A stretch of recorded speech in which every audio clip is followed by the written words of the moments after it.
Mbibi amenyankopon obetimi bedi watam wonnim ade a waka wonnim ho hwe betimi tie me ho asem bis tibi me ho asem ne kan na asem ho asem ne na mo anwa be yi adwuma enchine koye ukọ a uba obi a wogana ha ontuka ankoye salt factory onkoye aba 700 acres 700 acres wudi gira ho awu ho akire echekuro nti me beti kuro ma pompe empunsuo ade ye nchine ukọ a eto be obakwa nipa wo ho baburo be 600 omutu nchine nko a nti me nya sky wanwa mwani mingo boasa die keke osara kwa me life badwuma me ye cheze me ho amahwede ye nyina na die we nipa ba ko pe abira no e dey say madwuma nyina dey say me mani mo jam ni bibia say me okot say die bo say dey be mi ni ma de kro o mo keka papa ya ye ka say wo a woni mo no na woni mo wo a woni mo na woni mo ye mo be say him despite power because my catch him say me I was a sound engineer the same time na despite a producer no onene kwa me miki mu ni mo no no producing. Now we're there. Those time now, that's why on cassettes. Cassettes no crowd starting on table zoo. He has been through the trenches.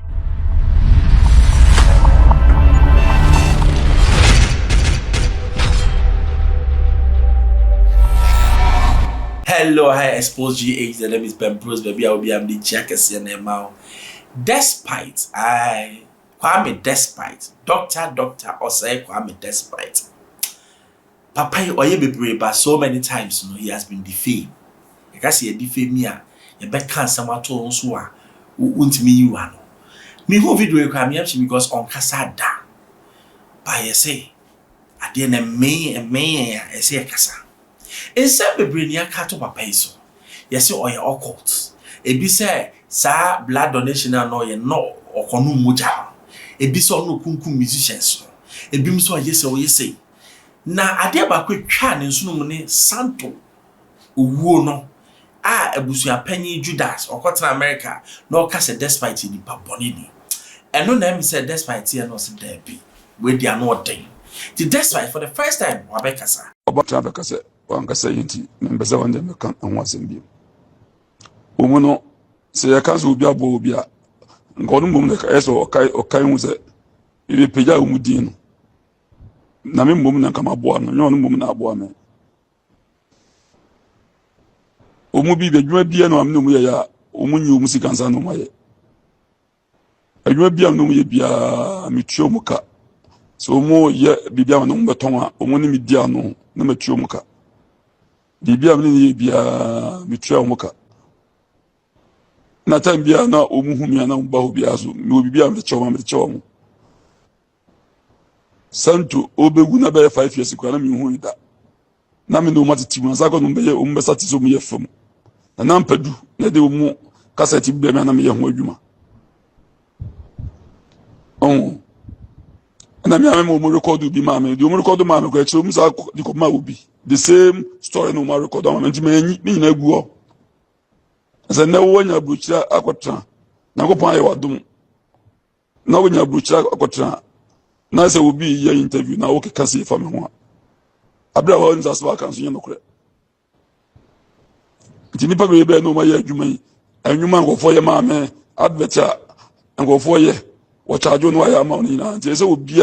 no efi sa ta ma wa ya advert wa ye bibia charge wa ye bibia ma adwuma ma no ya wo tua ne ka no kise de bia fi bia wo ko hye ne ma ekoko challenge no hu se woni aso anse woni aso nti di obi abeka bia wonka ndi bide mbibia amenyankopon obetimi bedi watam wonnim ade a waka wonnim ho hwe betimi tie me ho asem bis tibi me ho asem ne kan na asem ho asem ne kan na mo anwa be yi adwuma enchine koye ukọ a uba obi a wogana ha ontuka ankoye salt factory onkoye aba 700 acres 700 acres wudi gira ho awu ho akire echekuro nti me beti kuro ma pompe empunsuo ade ye nchene ukọ eto be obakwa nipa wo ho baburo be 600 omutu nchene nko a nti me nya sky wanwan ko ni jefo ka si wo lodu nchene kon nti me nya sky ukọ sa adwuma na esiwo na ene ne factory esiwo na eze me nya sky di bi toka atremu a anka ya de bone se ayi wo Charles Krana ninyum tubu no se na ukumu yipa na okeka nsem bebrebe na emse unim anasa odwen se saa de we emre bi beba ama asem yasi na meti oman mu osai kwa me amenye obia me free ayi kumase matan kwa da so ma ye madwuma nyakopod ma bepie nkran ma ye nwuma bebrebe ma bebie radio no nkofo tie na meti oman mu na se ayi fo ayi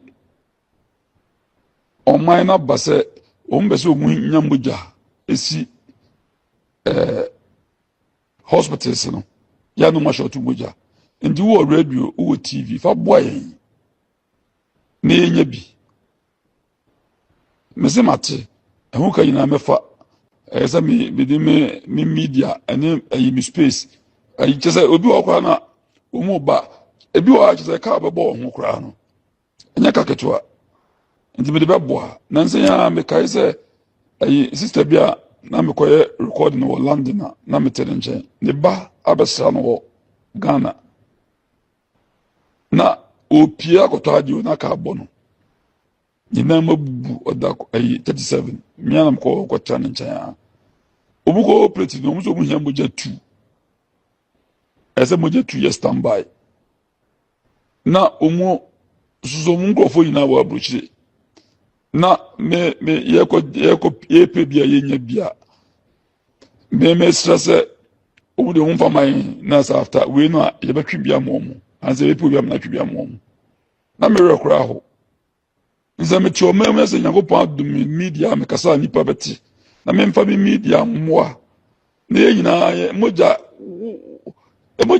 anything can happen so we be yare na ebusa sa de pa na oni ni moja anya pe ni hwebi nya na be hu pin e wo ade mi ni mu ani o mi nko bua sa ade wi keke osai kwa me be life be dwuma mi ye cheze me hu ama hwede nyina na ade we nipa ba ko pe abie na no ade asem adwuma nyina ade asem mi mani mo njam ni bibia sa me ye okot ze ade be o mi ni ma de kro o mo ke kana enye easy o ewiase wo sometimes person wo ye papa na nipa bi nso afele say they have the leeway to defame you papa ye ka say wo a woni mu no na woni mu no wo a woni mu na woni mu no ye mo bi say him despite power because my catch him say me I was a sound engineer to that time na despite a producer no on ne Kwame Miki mu ni mu no no mo producer na we there those time na despite auto cassette no crowd starting on table zoo he has been through the trenches na Ghana no o bra ye hu uye ye pa ni hu because despite you one person they be a message kind of story no we need to tell it again and again because baby a papa ifi na nyame aya adom na wa bedui Ghana say oya foreigner nka come the title more than 40 oya Ghana ni nti yeso akwaji sikadro despite wa akwaji sikadro a chere ma ho because sa sikadro we dem pese me kwaji bi sikadro a wo bra sa na wonya we dem kan pese me kwaji bi wo a wonim no oya very strategic man despite you be on wo bon command na otie wanu nsem oya obi a wo kan asem na wo hu sika wo bon no otimu sika wo despite say okoto pambros minim say money pambros fa ko etu nchine no na nkofo so aboda because na Peace FM sika na eba no na ekọ pambros ti na Peace FM na sika ni ho sad time no na all vision say Ghana ba betu oil ye started to oil e be hia nchine ye back of our Nigeria into me ye fast na mitimi top pambros na me producing large quantities the mention no na ye be power Ghana is what oil and your friend strategic being strategic in life niema despite ye ni na netia epu boom except sa na ka we na enye despite fa ko eba ni mra woni ma wibi na sa ka we ni minimi pa o ma sa atwe no apart from no bibia papa we som no has been a success and you know why otsena se hu say Ghana population about 70% ekatwi about 70% o mun ko school da ono no kra no want brofo enti o mu se me pese me ye radio dia na bibia ye brofo sema me pese me challenge when they are SMBD tree radio station by and no the piece of buy. Into your beer or tree or actually and yes, it can draw Ghana for Munjai Jimieno. Munjai Jimieno. Obiya dear fa the way or no. Now, anything Ghana for a year for those one. We don't appreciate good work. Obiye bibi na ya. And so, I did way or ye send no ye no. Obepen pon watch now. Na mom yeti ho ene kwase asem we akwaji skedo wakwaji skedo nso kwaji bi oni ma bra na me chef akwaji yaji skedo na kwaji bi se oni mo me de bi ni mo ye ji me dodo blood we ya blood bank no me ka che ne se ye ni moja and also okay ene me the station no e be dobro am free hwe so obi ya yare dan wakọ blood bank nya ka cho se moja ni ho na nkofo wu a wo be hu se jimie na wo ka enti ono de na or the boa blood bank moja no oje no e free advert na o ye de aboa Ghana for year no jae na se kra de bi mo ahu sa 1st January o ye bibi the stars wanya waso abramo kwasi asem no doso and no bi so yo say na despite we ma na nka ye de that's why we be a obi anyam ye hira we say na nka obaba wo 100 nanam but that's why there oyobia me monsieur nyama be bre won nchen oyobia oye humble even now one time ye koto no dia mu ewo we bi enye popular place odu ho me dey say masa mba be didi na ma this a manner oye humble to the earth and no dia mu nsua o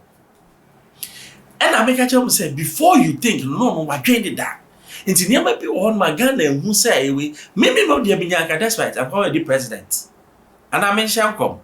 abefa because oyobi o bank Ghana ye niama bi bria say ni na ke beyi papa that's right e ba cho so Tonya president apa na kami an kama bomb paye na kwa bedi I expose you chef and subscribe share me the two man answer ka bi manuals